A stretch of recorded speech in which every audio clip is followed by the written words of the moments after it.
Bonjour à toutes et à tous, bienvenue dans le podcast La Sœur. Bonjour Big Rusty, comment ça va aujourd'hui dans des conditions particulières, n'est-ce pas? Ah bah toujours sur la brèche, ça va super, ça va impeccable et bonjour à tous. Rusty, toujours sur l'inté aujourd'hui, on vous parle d'un véritable phénomène brésilien, retenez bien son nom, Jailton Almeida, le Habib brésilien. C'est comme ça que Rusty l'a proclamé, vous allez savoir pourquoi. C'est comme ça qu'il se proclame lui-même. Et bah voilà, c'est adoubé par Rusty, parfait. Donc il a... Non. Mais non. Donc voilà, on a quelqu'un qui est sur une impressionnante série de victoires et qui devrait vous rappeler le phénomène daguestanais générique. Soit.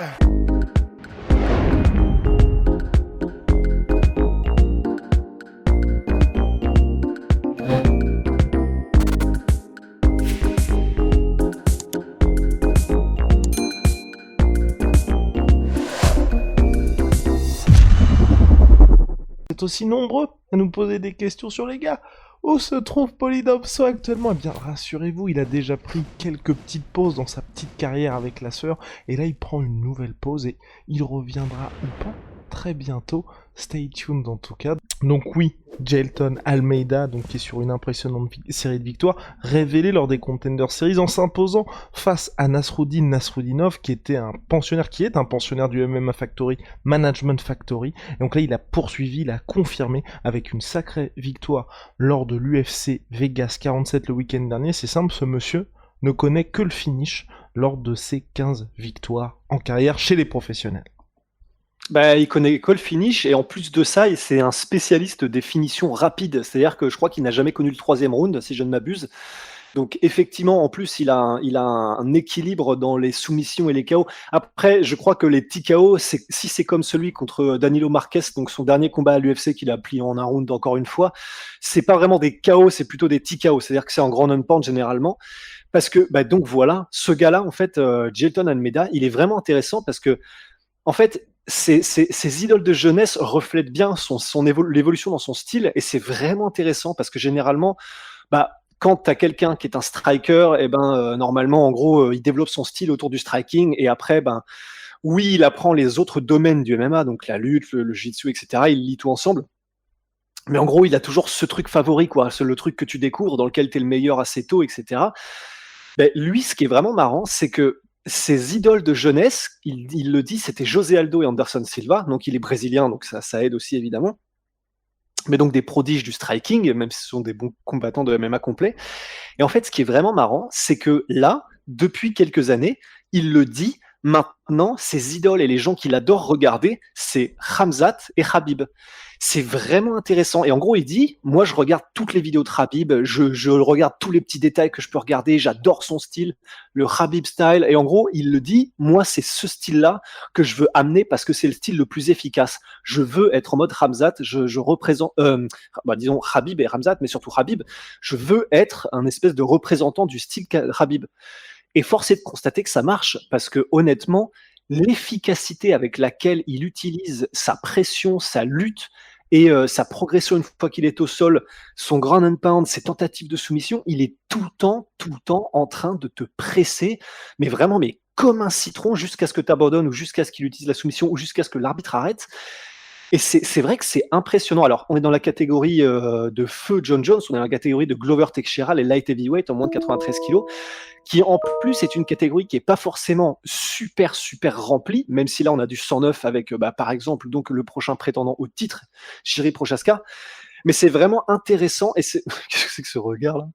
Mais c'est vraiment intéressant de justement d'avoir ce gars-là qui pop dans la catégorie. Alors il a 30 ans, donc il est pas de prime jeunesse, même s'il est encore dans son prime physique, mais il est donc à 15-2, il est sur 10 victoires d'affilée, il est ultra efficace dans ce qu'il fait. Et alors contre Nasruddinov, il a eu néanmoins des moments où il s'est fait sweeper et des moments où il s'est fait retourner. Mais t'as un peu l'impression qu'il tombait aussi sur un spécialiste dans le domaine, bien évidemment. Et c'est ça. Et d'ailleurs, c'est marrant, mais les commentaires, parce que le combat est gratuit et libre sur YouTube, parce que c'était le combat au Contender Series, comme tu l'as dit. Et c'est marrant parce que les commentaires, c'est justement ça. Ils disent, quand tu es capable de battre un mec du Caucase dans son propre game, qui est donc le contrôle au sol, la lutte, etc., et de le soumettre, c'est vraiment que généralement, il y a quand même quelque chose de très solide, quoi. Et ben, c'est exactement ça. Alors, j'ai un petit peu ce ressenti comme avec Charles Oliveira, en fait, où tu sais, bah, oui, il se fait sweeper, oui, il se fait un petit peu, il s'est fait retourner contre Nasruddin, etc. Mais tu as un peu l'impression que c'est parce qu'il est tellement tout le temps en train de chercher le finish, tellement en train tout le temps de se créer des opportunités, d'avancer, d'avancer, d'avancer, que forcément, du coup, il laisse des ouvertures. Mais, ben, du coup, à la manière de Charles Oliveira maintenant, bah, c'est un petit peu, ouais, voilà, le MMA, c'est un combat et à la fin, c'est Jelton qui gagne, en fait. C'est-à-dire que quel que soit le scénario, tu as l'impression que Jelton arrive à trouver une manière de finir son adversaire. Donc depuis 10 combats, c'est ça. Il est vraiment super spectaculaire et franchement, je suis très curieux de voir comment est-ce qu'il avance à partir de maintenant dans la KT, quoi. Est-ce que Rust, on est dans une catégorie, mine de rien, on parle de la catégorie light heavyweight où il y a pas mal d'ouvertures, vous le savez, c'est pas la catégorie la plus chargée de l'UFC. Est-ce qu'on s'enflamme un petit peu pour lui ou est-ce que tu vois déjà, peut-être, le plafond de verre, sachant que je rappelle, hein, mine de rien, le Contender Series contre Nasruddinov, pour l'un comme pour l'autre, c'était vraiment un combat calibre UFC. Donc là, peut-être, certes, qu'il a pas affronté des adversaires qui ont un certain prestige ou que vous connaissez depuis un certain temps, mais les victoires qu'il a, ce sont contre de vrais adversaires. Ouais, et puis en plus de ça, bah, c'est bon, déjà, c'est vrai qu'il y a 2 avantages. C'est que comme on l'a dit, la catégorie, elle est beaucoup plus perméable que genre, s'il débarquait chez les lightweight. Enfin, là, avec ce style-là chez les lightweight, ce serait impressionnant s'il arrive à faire la même chose, mais ce serait beaucoup plus compliqué, quoi. Là, il est vraiment dans une catégorie où, bah, l'emphase est surtout mise sur le striking, que ce soit Glover, que ce soit Yann, dans une moindre mesure, que ce soit Jiri, Dominique Reyes, enfin Thiago Silva, Anthony Smith, Rakic, il y a aussi Rakic également. Alexander Rakic, absolument. Donc c'est vraiment intéressant que ce gars-là, Almeida, arrive avec bah, justement cette volonté et comme on le rappelle toujours, comment dire, comme l'avait dit un des coachs un des coachs de Khabib, Thomas Diagne, et ce qui est le plus impressionnant à propos de Khabib, en plus de sa technique exceptionnelle, c'est sa volonté, sa hargne de te garder au sol et de progresser vers une finition. Bah, du coup, il a exactement cette mentalité-là et il le fait, Jelton Almeida.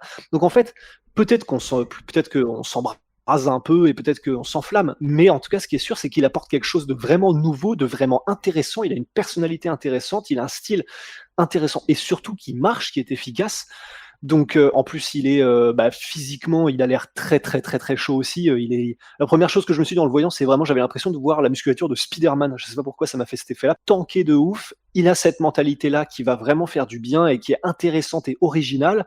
Ce style qui marche, il est très technique. En plus, il utilise des petits trucs stylés, genre ben, à chaque fois quand il veut mettre au sol, tu sais, il fait un truc, c'est tout con, mais en gros, il fait généralement un front kick ou un truc de bas en haut, ce qui fait que l'adversaire se relève et donc il est beaucoup plus droit.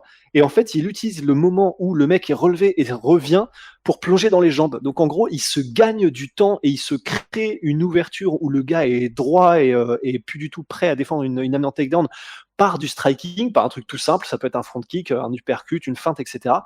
Il plonge dans les jambes ensuite. Donc en fait, il a vraiment, tu sens que son game est quand même assez rodé, tu vois. Tu sens qu'il sait ce qu'il fait. C'est des petits tricks comme ça, mais c'est vraiment ce qui le rend intéressant. Donc je suis très curieux de le voir dans sa prochaine apparition.